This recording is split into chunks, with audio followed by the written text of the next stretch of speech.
Our correspondent Alistair Leithhead has been on the front line for the past fortnight. For operational reasons, the army doesn't want us to reveal his position, but he is in Helmand, roughly some 50 miles away from here, and he's just sent this report. For more than a year, British troops have been at war in Afghanistan. In that time, more than 35 men have lost their lives in the fields and the deserts of Helmand province. And as the landscape rolls south towards Pakistan, the Taliban takes control. We began our journey just a few miles from that front line. Busy towns and markets have been closed or looted. People forced from their shops and homes by the bombing and the fighting.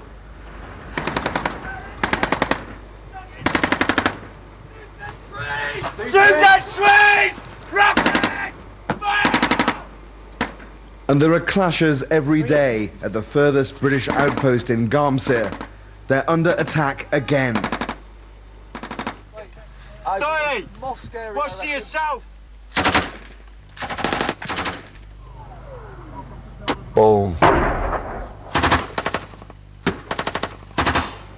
It was just a few Taliban fighters in their network of trenches, provoking quite a reaction.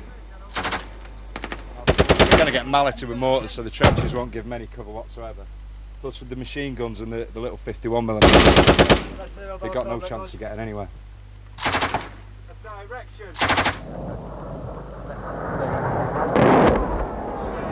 Despite the heavy fire, for an hour or more, there were no Taliban fighters confirmed killed. And the pace of life on the front can quickly change.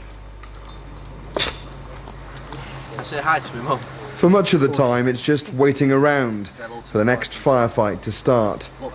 There's no electricity in the bunker, no fresh water.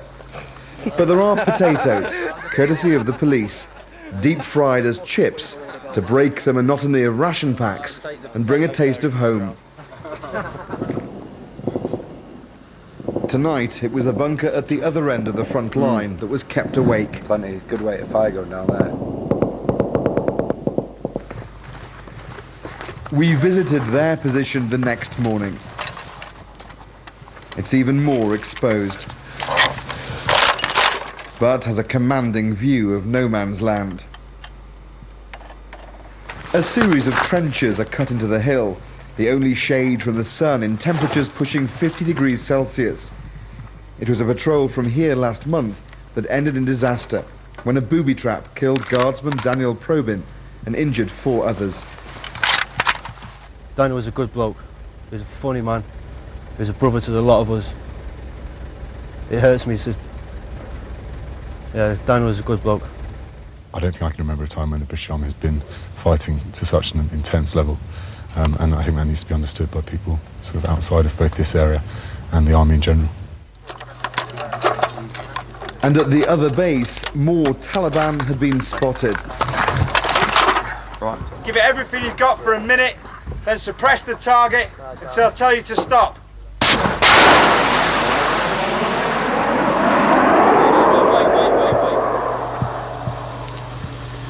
Boom! Fucking got it. Rapid fire!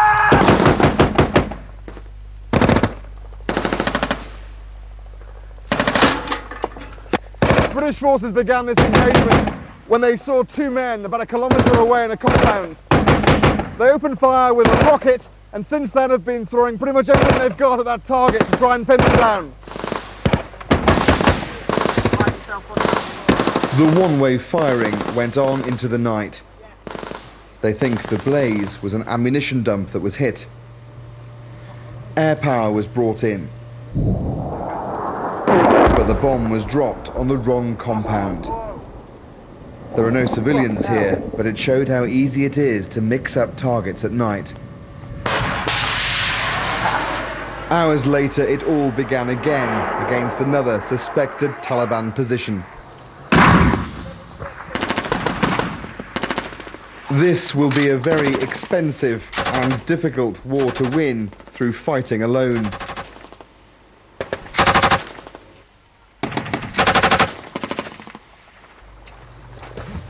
All right, lads, stand down. Stand down. Had enough for one day.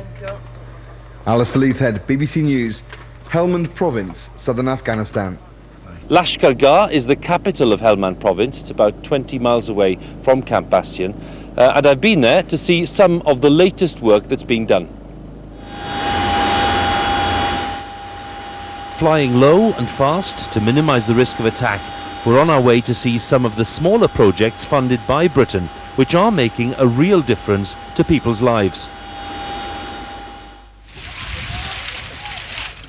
Well, they're pretty hard at work. We've come a couple of miles out of Lashkar Gah to a typical village, and the first thing that strikes you is the depth of the poverty. These boys' parents, if they're lucky, are living on about 50 pence a day, and one of their biggest needs is clear, fresh water, a clear water supply, and that's where lots of British taxpayers' money has been spent.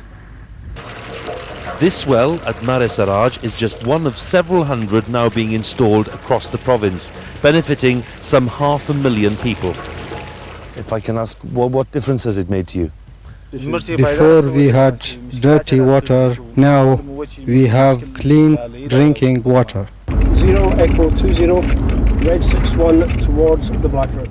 Within minutes, we're on our way again. It's just not safe to hang around for too long. This time, we've arranged to see a man who's making better money than the poppy farmers, the suppliers of most of the world's heroin. And this is the secret. It's mint. It makes him 3 times the income of the average poppy farmer. And Britain is encouraging others to follow his example. Poppy is non-legal. It is against our religion. It is against our government policy. It is against everything. So this is a legal things. They can get high yield, and it is help all other peoples.